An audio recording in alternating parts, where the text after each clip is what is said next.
Gubernur Gubernur Sulawesi Selatan Nurdin Abdullah resmi menaikkan upah minimum provinsi sebesar 2% dari Rp3.103.800 menjadi Rp3.165.876.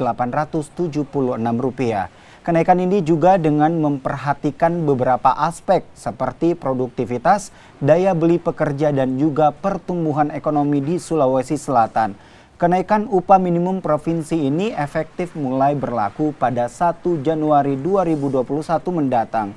Nurdin Abdullah berharap penetapan upah minimum provinsi ini dapat meningkatkan produktivitas, kesejahteraan tenaga kerja dan menjaga iklim investasi di daerah Sulawesi Selatan. Dari tahun 2016 sampai 2020 ya. Nah, kita lihat 2017 itu ada kenaikan 11%, 11,11.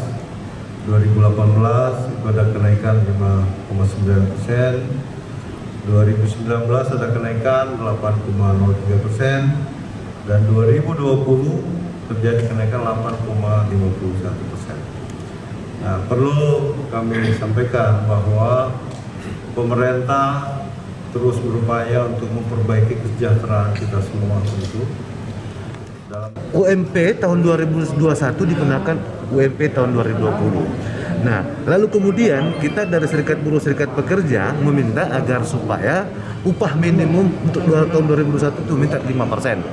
Tetapi Apindo tetap menolak dan alhamdulillah dengan kita difasilitasi pemerintah Provinsi Selatan oleh Bapak Gubernur, kita rapat lagi sempat tadi dan sedikit agak sedikit perdebatan ya. Nah, namun alhamdulillah Apindo sudah menyetujui menaikkan 2% dan saya juga mengapresiasi atas kebijakan Pak Gubernur itu karena